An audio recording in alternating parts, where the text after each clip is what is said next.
Magacaygu waa Warsame Cabdiqaadir Axmed oo ku magac dheer Short King Warsame. Waxaan ahay arday dhigto jaamacad ku taala Canada, khaasatan gobolka Quebec ee magaalada Montreal. Jaamacadaas waxaa la dhahaa McGill University. Waxaan kaloo ahay content creator. Waxaan isticmaalaa aalada TikTok, YouTube, Instagram iyo Facebook. Waxaana kusoo galaa Short King Warsame. Intaanan Canada imaanin, waxaan ka imaaday xeryaha qaxootiga Cagadheera. Waxaanan ku imaaday scholarship oo la dhaho WUSC, World University Service of Canada. Ka duwanaanshaha aan dad kale ka duwanahay saameyn weyn ayay igu yeelatay, maadaama aan ahay nin dhirirkiisu yahay 114 centimeter, marka inches loo bedelana ay noqonayso 39. Midaas marka waxay sababtay inay meeshii aan maraba, for example, markaan joogo xeryaha qaxootiga, haddaan 2 tilaabo gurigeena kasoo baxo inay dadki yani dad waaweyn isku jira iyo carruur isugu jira qof walba inuu kusoo fiirinayo, marka laga yaabo inaysan ka ahayn hataa xumaan sometimes. Qofka laakiin markuu kusoo fiiriyo waa taqaanaa dee qof center of attention noqday, attention dhan ay kusoo jeesadeen, bulshada kusoo jeesan tahay, wuxuu dareemi karo. Markaas waxaa igu dhacday marmar qaar yani inaan isweydiiyo su'aalo ah, yani maxaa aniga kaliya la iga soo fiirinaya, maxaa loo fiirin lahaa in ninkaan ila socdo, ama maxaa loo fiirin lahaa in ninkaan meesha ka socdo kaliya ila soo fiirinaya. Midaas marka waxay igu sababtay inay su'aalo badan ay ka dhashaan, taasoo marka sababaysa hataa inay kalsoonidii ay meesha ku lunto. Waxaa imaanaysa ilan sheeko ah, haddii maanta aan soo baxo uu hebel ugu qoslo, berito suuqa maxaan seen ku aadaya, haddaan suuqiyo kasii daran bulshada ay badan tahay, haddaad sii aado waa lagu soo fiirinaya. Qaarkoodna hataa dhagay wax isugu sheegayaan. Marmar qaar waxaa arkaysaa hataa 2 qof oo isla socotay oo mid baa ku arkay midka kale hataa muusan ku arkin laga yaabo. Kii kale saaxiibkiisa dhabarka ka taawanaya wuxuu ku leeyahay fiiri yaa soo socda, fiiri gadaal fiiri. Aniga wixii dhan marka waan arkayaa kalsoonideeda ay jug weyn ku yeelanaysaa. Marka alxamdulilah, laakiin maanta hadda inta wax dhib uma arko, waan kasoo gudbay heerkaas. Marar badan waxaa jirtay oo qaabka dadka ay arkaan iyo qof kale hadal uu dhahay ay diri jireen, laakiin alxamdulilah nin isku qanacsana ahay maanta. Waa kan dee kaamirada hor taagan oo kula hadlaayo. Qofka markuu ka yara duwan yahay bulshada teeda kale, haddana si fiican dadka dhan ay wada fiirinayaan, waxyaalo badan ku dhalanaya, kalsoonida ka dhumayso. Marka social media inaan kusoo biiro waxay iga caawisay inaan kalsoonideydii dib u helo, inaan aqbalo in wax liiga sheego, inaysan i dhibin aragti qof bini'aadan kale oo iga aragsan yahay. For example, maanta laga yaabo adigaadan inay dhahdid inaad iga aaminsan, markaa aragtid inaad ninkan gaaban muxuu ahaa, anigana waxaan ku leeyahay ninka dheer muxuu ahaa. Marka kalsoonidaas inaan helo waxaad ka dambeysay social media inaan soo galo. Marka waxaan rabay inaan istijaabiyo, inaan yani ogolaan karo to allow myself inuu qof kale wax iga sheego anoona waxba ka qaban karin, yani inaysan i saameynin qof bini'aadan wax uu i dhahayo. Midaasna marka waxaa iga caawisay TikTok. Markaan soo galay waa ogeeda amaleeyaa sanadahaas TikTok waa lagu kacsanaa. TikTok aan soo dhigay, muuqaalkayga ugu horreeyay aan soo dhigay wuxuu ahaa half aan iska soo duubay, hataa waan xasuustaa. Attention badan muu soo jiidanin, laakiin muuqaalka ku xigay anigoo dhammaystiran markaan soo dhigay wuxuu helay 500,000 oo views. 500,000 oo isku jireen dad i dhiirigelinayo iyo dad i caayinayo, yani qof bini'aadan iskaga kaa dhigaya arkaysaa. Marka wixii social media marka waxay noqotay inaan usoo galo, inaan dadka tuso inay jiraan dad anigoo camal noocayga ah, taasoo marka iga caawisay inaan dadka Soomaalida ku wacyigeliyo inaan anagana bulshada ka mid nahay, inay na aqbalaan for who we are, yani acceptance camal aan ka raadinayn camal. Horta stereotype-ka laga aaminsan yahay mise waxa laga aaminsan yahay dadka baahiyaha gaarka qaba mise dadka aniga aan ka mid ahay waxaa waaye inaan yani qofka markuu ama baahiya qaar qabo ama uu bulshada ka duwan yahay inuusan horta waxba qabsan karin, ama inay English aan ku dhehe iga caawi, aan kugu dhehe ay tahay we are not people to be heard of, let alone to be seen. Dad inay la maqlaan ani in la ark ay tamaba nihinbo. So waxaa laga soo qaadaya guriga lee joogaysa adiga, martida hataa marka imaad in lagaa qariyaa laga yaabaa guriga qataar laguga soo xiro qolka qaar. Marka bulshadana marka zaaid ay yani ugu badan tahay bulshadana Soomaali dadka baahiyaha gaarka qaba inay la takooro ama yani inaysan loo arag dad wax qabsan karo, inaysan wax qabsan karin. So tusaale ahaan haddaan ku siiyo, aniga berigaan soo korayay, aan soo weynaynayay, waxay ahayd haddaan xasuusto sanadka 2008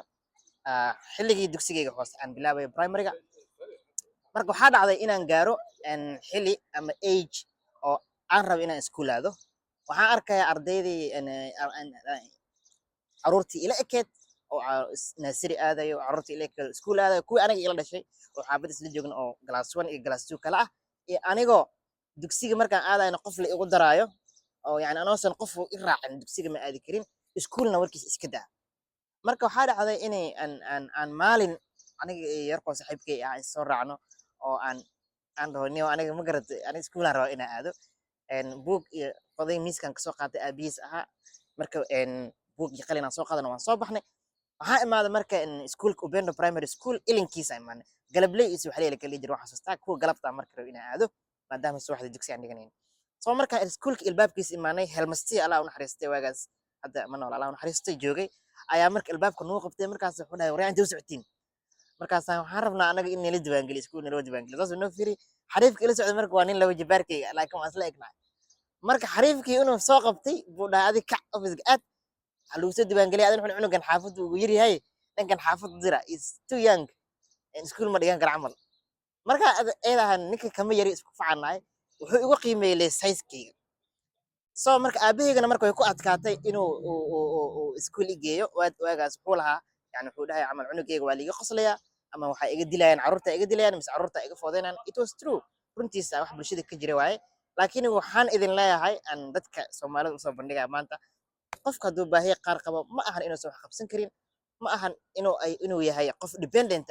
waxaa laga wadaa qof inuu qof dul saarnaado ma ahane aan iskiisa wax qabsan jirin tusaale maanta waxaa kaaga cad aniga ay arkaysid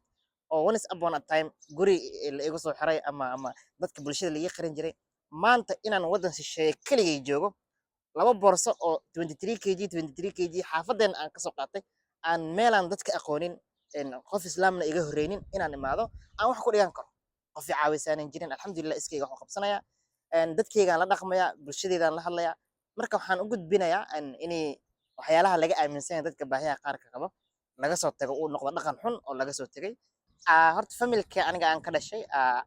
aniga bis ayaa xaaladda nolol oo qof gaaban ah inta ila dhalatay dhan waa average height qoyskaygana alxamdulilah xaaladeeda way aqbaleen walaalo jecel ayaan haystay oo hataa markaan banaanka aadna carruurta iga celin jiray cunugii isoo fiiriyay la dagaali jiray walaalahayga way i jeclaayeen alxamdulilah familkaygana they were proud of me maysan jecleen qof inuu yani si xun ii fiiriyo mise wax iga sheego dadka anigoo kala ah ama xaaladaheeda la nool ama baahiya gaar qabo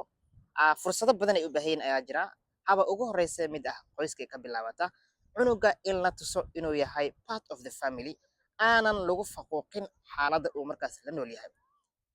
lianna haddii cunuga maanta oo familkiisaba uu dareensiiyey inuu nin gaaban yahay ama nin baahiyo gaar qabo ama daryeel uusan helin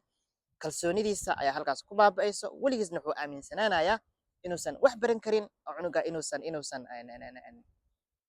waxba qabsan karin soo marka waxay ka bilaabataa in qoyska oo ah inuu ka helo acceptance inay familkiisa aqbalaan midda kale aan rabo hadda inaan soo gudbiyo waxa kale u baahan waxaa waaye caafimaadka ka horeyso markii ugu horreysay aniga aan ogaado inaan asaanahay waa maraan soo aqliyeystay wixii ahaye ma aqoonin dwarfism aan qabaa hadda ayada naftirkeeda waxay u kala baxdaa intaasoo kunoo nooc marka bulshadeena dhanka caafimaadka xogaa way ka liidataa ninkii gaaban adi nin gaaban leedahay they don't care what kind of dwarfism you have waxba kama gelin nin gaaban uu yahay marka waxaan jeclaan lahaa dowladda ama hay-adaha caafimaadka inay diagnosis lagu sameeyo cunuga si uu ogaado type of dwarfism uu qabo aniga ahaan gaar ahaan hadda waxaan qabaa marka inta imaadan ogaaday waxaan qabaa achondroplasia asagana kala duwan qaar waxaa jira lafaha nooc kala noqdaan marka waxay u baahan yihiin caafimaadkii basic horta in laga dhiso oo cunuga conditionka uu qabo la ogaado diagnosis lagu sameeyo taas waxay ka caawinaysaa qaabkii uu hadhow yani asaga bulshada oo la dhaqmi lahaa iyo what things he needs to avoid in order to be in good shape or in order to be like caafimaadkiisa waxba uga dhimin